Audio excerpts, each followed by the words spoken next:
Feel the real fear with us.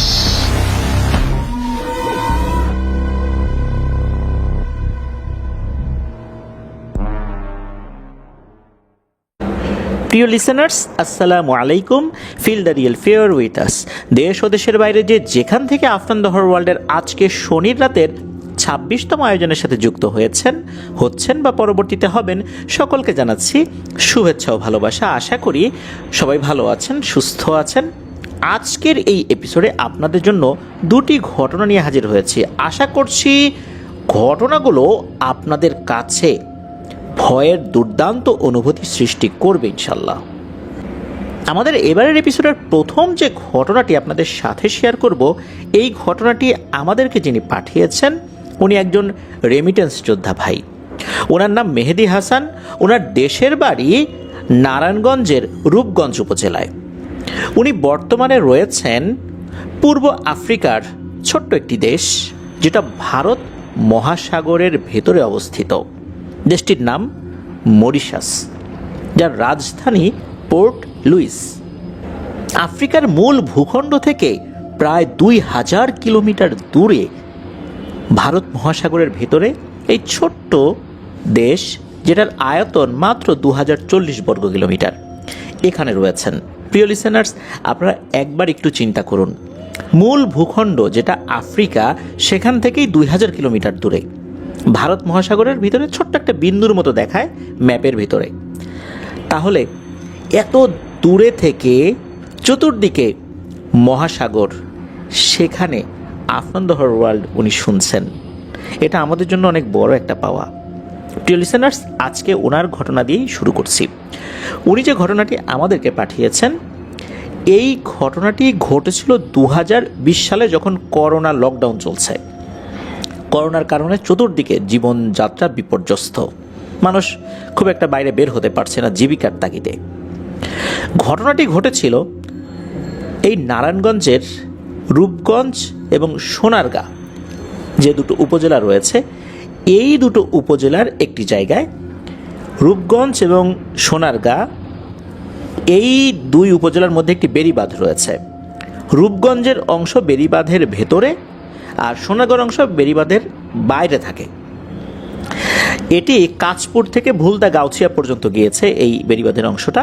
তো রূপগঞ্জের যেই অংশটা, এটা বেড়িবাঁধের ভেতরে থাকার কারণে বর্ষাকালে কিন্তু এই অংশটা শুকনো থাকে, আর সোনারগাঁয়ের অংশটা বেড়িবাঁধের বাইরে থাকার কারণে বর্ষাকালে ওই অংশটা ভেজা থাকে, অর্থাৎ পানিতে প্লাবিত হয়। 2020 সালে বর্ষাকালে হলো কি, রূপগঞ্জের ভেতরে পানি ঢুকে গেল, অথচ সেখানে পানি ঢোকার কথা ছিল না। এই কারণে সরকারিভাবে একটা পদক্ষেপ নেওয়া হয়, সেটা হচ্ছে বেশ কয়েকটা পাওয়ারফুল মোটর বসানো হয় এই পানিগুলোকে সরিয়ে অন্য স্থানে ফেলার জন্য, অর্থাৎ বেড়িবাঁধের উল্টো পাশে সোনারগাঁয়ের অংশে ফেলার জন্য। এরকম 3-4টা মোটর বসানো হয়। সারাদিন চলে, রাতের বেলাও চলে, থেমে থেমে চলে আর কি। এই মোটরগুলো যেখানে বসানো হয়েছিল, সেই জায়গাটা পাহারা দেওয়ার জন্য, অর্থাৎ মোটর চালানো বন্ধ করা, এই কাজ করার জন্য নির্দিষ্ট কিছু ব্যক্তিকে দায়িত্ব দেওয়া হয়। এর মধ্যে এমনই একজন ব্যক্তি ছিলেন যার নাম হচ্ছে আব্দুল মাজেদ। উনি একটি মোটরের দায়িত্বে ছিলেন, যেটা রূপগঞ্জের ভেতরে একটা জায়গা। এটার নাম যেই জায়গাটা আর কি, আমগাঁও বা আংগাঁও এরকম একটা শব্দ বলেছেন, আমি ঠিক বুঝতে পারিনি। তো মেহেদি হাসান ভাই যেই গ্রামের নামটি বলেছিলেন, তো যাই হোক, যারা ওই এলাকায় আছেন তারা হয়তো বা বুঝতে পারবেন যে অ্যাকচুয়াল নামটা কি হবে। তো উনি মূলত ওই অংশের একটা মোটরের দায়িত্বে ছিলেন। তো উনি বেশ কয়েকদিন মোটর চালাচ্ছেন, 2-3 দিন এরকম চালিয়েছেন। সময়টা তখন সন্ধ্যা, মাগরিবের আজান হয়ে গেছে, নামাজও হয়ে গেছে, মসজিদ থেকে মুসল্লিরা কেউ কেউ বের হওয়া শুরু করেছে মাত্র। ওই সময় হঠাৎ করে এই যে আব্দুল মাজেদ কাকা, উনি একটা কান্নার আওয়াজ শুনতে পান। এতক্ষণ কিন্তু মোটর চলছিল, মাগরিবের আজানের কিছুক্ষণ আগে মোটর বন্ধ করা হয়েছে। মোটর চললে তো আর কোনো শব্দ শোনা যায় না। তো মোটর বন্ধ করার পর ওই ঠিক সন্ধ্যার পর মুহূর্তে উনি একটি কান্নার আওয়াজ শুনতে পান। উনি বুঝতে পারেন যে কান্নাটা কোনো বাচ্চার কান্নার আওয়াজ, 2-3 বছরের ছোট বাচ্চা কান্নাকাটি করলে যেরকম আওয়াজ হয় না, ঠিক ওই রকম। তো উনি চিন্তা করলেন যে কান্নাকাটি করে কে। এখানে একটা বিষয় বলে রাখা ভালো, ওই জায়গাগুলো ওই সময় 2020 সালেও খুব নির্জন ছিল। এতটা নির্জন ছিল যে হর হামেশাই দিন দুপুরে ডাকাতি হতো। আরও ভয়ঙ্কর ব্যাপার হচ্ছে যে ওই জায়গাগুলোতে অনেক সময় বিভিন্ন ডেড বডি পাওয়া যেত।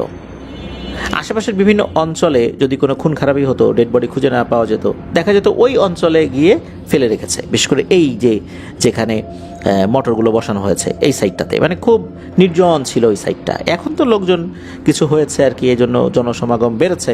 ওই সময় এরকম ছিল, যেহেতু শুনশান নীরবতা, ওখানে বাচ্চার কান্নার আওয়াজ কোথা থেকে আসবে। আব্দুল মাজেদ কাকা বেশ সাহসী একজন মানুষ ছিলেন। উনি চিন্তা করলেন যে একটু দেখি তো কার বাচ্চা পথ ভুলে এখানে চলে আসছে কিনা। তো ওই চিন্তা করে উনি আগানো শুরু করেছেন। তো আগাতে গিয়ে দেখেন যে কান্নার আওয়াজটা যেই পাশ থেকে আসছে সেই পাশটাতে পানি ফেলা হচ্ছে, অর্থাৎ এই পাশের পানি ওই পাশে ফেলা হচ্ছে। যে পাশে ফেলা হচ্ছে ওই পাশ থেকে কান্নার আওয়াজ আসছে। তো উনি একটু রাস্তার উপরের দিকে উঠে গেলেন, নিচের দিকে তাকালেন যে মানে পানি যেখানে পড়ছে ওইখান থেকেই তো কান্নার আওয়াজ, কান্নাকাটি কে করে। তাকিয়ে উনি দেখতে পেলেন যে 2-3 বছরের বাচ্চা, যেটা উনি আন্দাজ করেছিলেন সেটাই কান্নাকাটি করছে।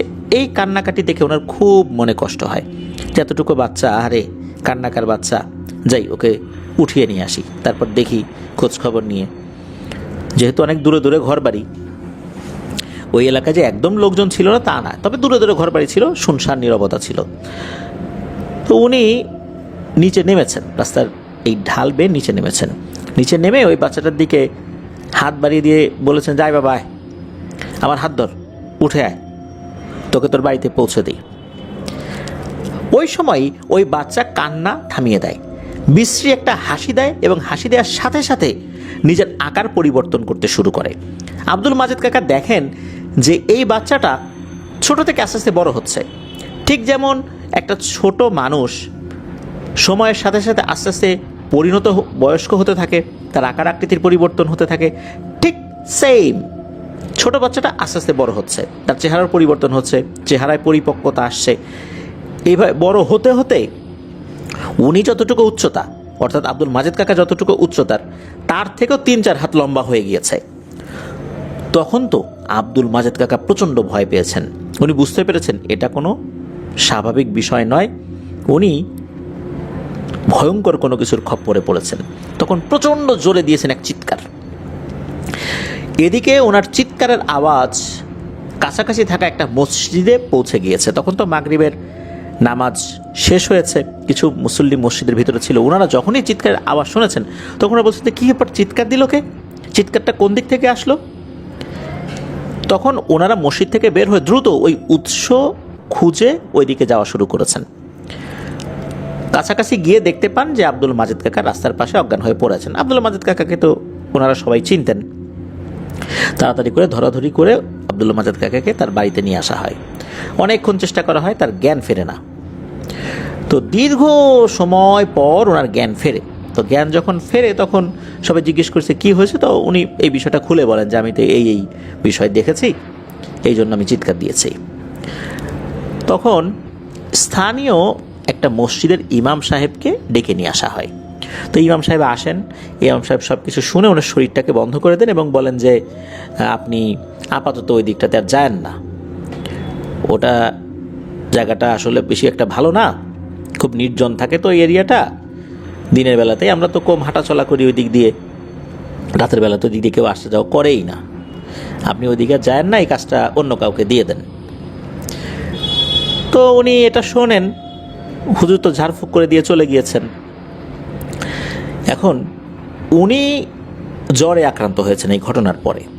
2-3 দিন পার হয়ে গেছে, স্বাভাবিকভাবেই অসুস্থ, যেতে পারেন না। এদিকে 2-3 দিন কিন্তু ওই মোটর বন্ধ, পানি নিষ্কাশনের সমস্যা হচ্ছে, সরকারিভাবে বারবার তাগাদা দেওয়া হচ্ছে, লোক পাঠানো হচ্ছে যে কী ব্যাপার, মোটর কেন চলে না, আপনি কেন আসতেছেন না। তো উনি বলছেন যে আমি অসুস্থ।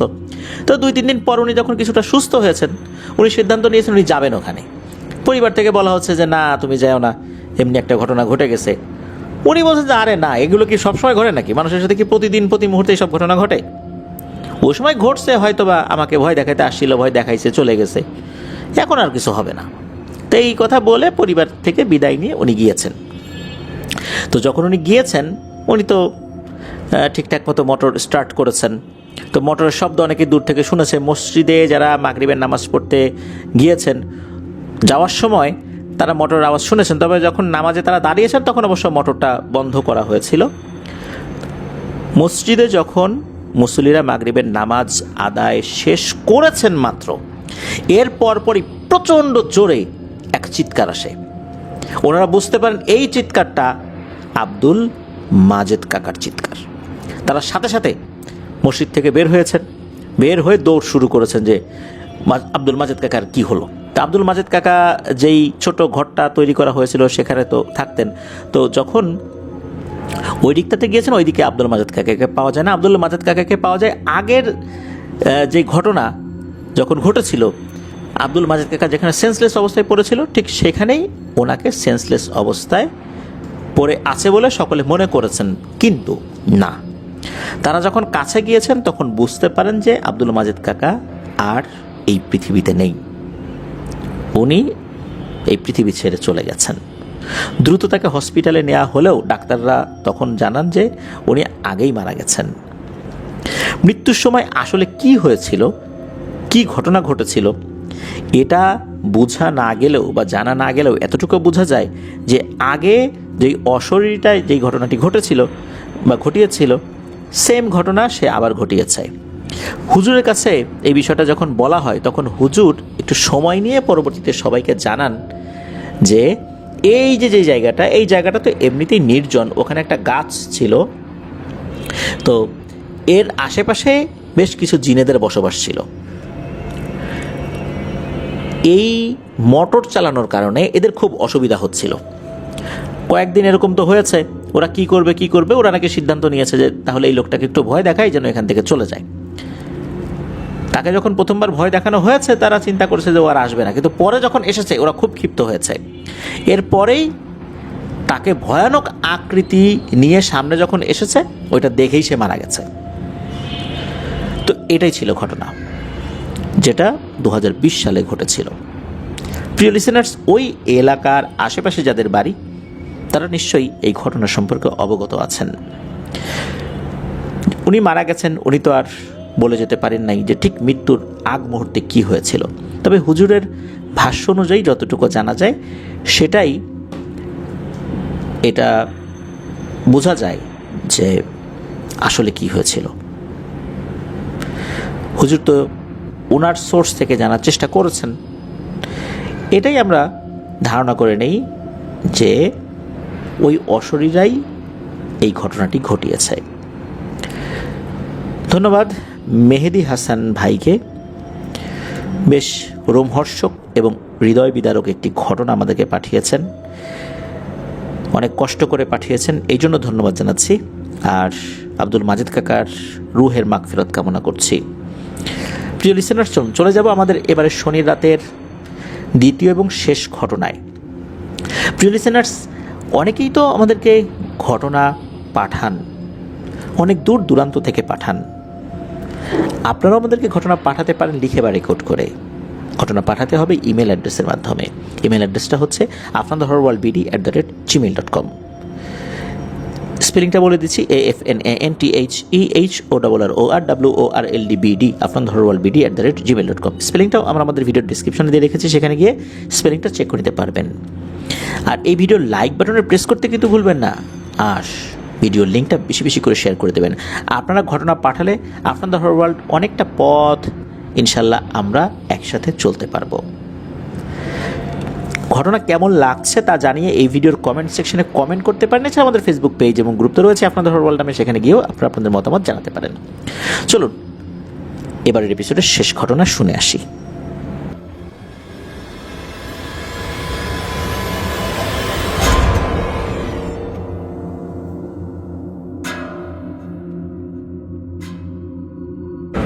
প্রিয় লিসেনার্স, এবার যে ঘটনাটি আপনাদের সাথে শেয়ার করব, এই ঘটনাটি আমাদেরকে যিনি দিয়েছেন উনি একজন পুলিশ সদস্য। ওনার বাড়ি ভোলাতে, বর্তমানে বরগুনাতে কর্মরত রয়েছেন। সঙ্গত কারণে উনি ওনার নামটি প্রকাশ করতে চান নাই, যেহেতু উনি আইনশৃঙ্খলা রক্ষাকারী বাহিনীতে কর্মরত রয়েছেন। আর উনি এই ঘটনাটি যার কাছ থেকে সংগ্রহ করেছেন উনি পুলিশের ইন্সপেক্টর পদমর্যাদার একজন ব্যক্তি। তার নামটাও আমরা প্রকাশ করতে পারছি না। তো একদিন বিশেষ একটা ঘটনার প্রেক্ষাপটে, অর্থাৎ ওই দিন আবহাওয়াটা খারাপ ছিল, ডিউটিও বেশ শিথিলভাবে চলছিল। এক কথায় দুই কথায় বিভিন্ন ধরনের প্রসঙ্গ যখন ওঠে, একটা পর্যায়ে প্যারানর্মাল ঘটনার প্রসঙ্গ চলে আসে, তখন ওনার স্যার, অর্থাৎ এই ইন্সপেক্টর সাহেব, উনি ওনার পরিবারে ঘটে যাওয়া কয়েকটি ঘটনা শেয়ার করেন। এই স্যারের বাসা পটুয়াখালীর গলাচিপা উপজেলায়। ঘটনাটি যখন ঘটে তখন এই স্যারের বয়স 16-17 বছর হবে, সাল 1990 বা এর আশেপাশে। এই স্যারের একজন খালা ছিলেন, এই খালার ছোট একটা বাচ্চা ছেলে ছিল। বাচ্চার বয়স 4 কি 5 বছর হবে। তো চলছিল মোটামুটি সব কিছু ভালোই। একদিন এই খালা স্বপ্নে এক অদ্ভুত রহস্যময় জিনিস দেখেন। উনি দেখেন কোনো একটা অবয়ব তাকে এসে বলছে যে, শোন, তুই গভীর রাত্রে একা একা তোর বাড়ির পাশের ওই পুকুরের কাছে যাবি, ওখানে বেশ কয়েকটি স্বর্ণের মাইট বা কলস দেখতে পাবি, ওর ভিতরে অনেক ধনরত্ন রয়েছে, তুই বড়লোক হয়ে যাবি। কিন্তু তুই আমার একটা শর্ত মানবি। আগে তুই পরখ করে দেখ যে আসলেই ওখানে এই জিনিসগুলো আছে কিনা। তুই একা একা গভীর রাত্রে ওখানে গেলেই দেখতে পাবি। আসলে খালা যেখানে থাকতেন ওই বাসা থেকে সামান্য একটু দূরে, হয়তোবা পায়ে হেঁটে 1-1.5 মিনিটের পথ, ওইখানে একটা বেশ পুরনো পুকুর ছিল। ওইখানে রাতের বেলা উনি আসলেই একা একা হেঁটে গিয়েছিলেন। উনি যখন ওখানে গিয়েছেন, উনি হঠাৎ করে দেখেন পুকুরের পানিতে বেশ আলোড়ন সৃষ্টি হচ্ছে, এক ধরনের ঢেউ সৃষ্টি হচ্ছে।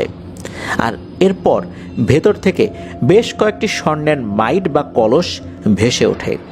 চাঁদের আলোতে যেগুলো চকচক চকচক করছিল এবং ভেতরেও যে অনেক মূল্যবান সামগ্রী রয়েছে সেটাও স্পষ্ট বোঝা যাচ্ছিল। তো এটা যখন উনি দেখেন, উনি দেখে বেশ অবাক হন। আর ওনার মধ্যে লোভ ভয়ঙ্করভাবে চেপে বসে। ওটা দেখে উনি ভয় পাওয়ার থেকে ওটা কিভাবে নেওয়া যায় সেটা নিয়েই বেশি ভাবতে থাকেন। নিশ্চয়ই তাকে কিছু দিতে হবে, তাছাড়া তো এমনি এমনি দেবে না। এমনই একটা আভাস স্বপ্নের মধ্যে তাকে দেয়া হয়েছিল। উনি তো বাড়িতে চলে আসেন। পরের দিন উনি আবার রাতের বেলা স্বপ্নে দেখেন ওই জিনিসটা, যেটাকে স্থানীয়ভাবে যক্ষ বলে থাকে। লোকাল লোকজন যারা আছেন তারা এটাকে যক্ষ বলেন।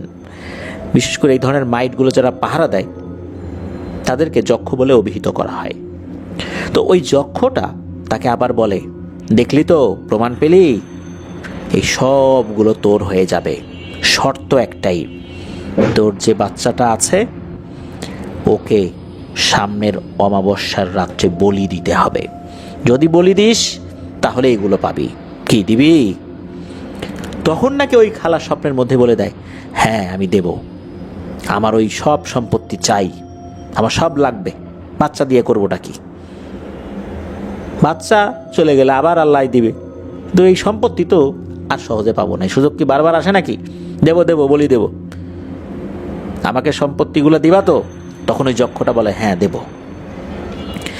এরপর সময় আসতে থাকে। আর এক রাত্রে কীভাবে বলি দিতে হবে যক্ষ সেটাও বলে দেয় যে আগে বাচ্চার চোখ বাঁধতে হবে, এরপর ধারালো একটা অস্ত্র দিয়ে এক কোপে মাথাটা আলাদা করে ফেলতে হবে। সত্যি নির্দিষ্ট রাত্রে উনি প্রস্তুতি নিয়েছেন। তো ওনার তো ওই সময় ওনার হাজবেন্ড ছিল না, এই সুযোগটাকেই উনি কাজে লাগিয়েছেন। বাচ্চা তো সরল বিশ্বাসে মায়ের কাছে গিয়েছে, তো তো রাতের বেলা মা বাচ্চাকে বলছে যে বাবা তুমি বসো, তোমার চোখটা বেঁধে দেই, তোমার সাথে একটু খেলবো। তো বাচ্চাও সরল বিশ্বাসে বসে আছে, বলেছে যে খবরদার নড়াচড়া করবা না, একদম নড়াচড়া করবা না, নড়াচড়া করলে তোমাকে একটা বিশেষ খাবার দেওয়ার কথা চিন্তা করে রেখেছি, সেটা কিন্তু দেবো না। বাচ্চাও চুপটি করে বসে আছে, আর আগে থেকেই ধার করে রাখা ধারালো দাটা বের করেছে সেই খালা।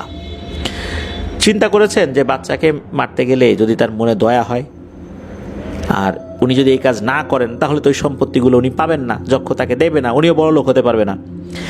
ওই চিন্তা করে উনি নিজের চোখটাও বেঁধে নিয়েছেন, যাতে করে বাচ্চার দিকে তাকিয়ে তার মনে মায়া দেওয়ার সৃষ্টি না হয়। তবে কোপটা যেন জায়গা মতো পড়ে এইটুকু যেন দেখা যায় এমন বিশেষভাবে কাপড়টা উনি পেঁচিয়েছেন। তবে বাচ্চার চেহারার দিকে যেন নজর না পড়ে এই বিষয়টা উনি খেয়াল রেখেছেন।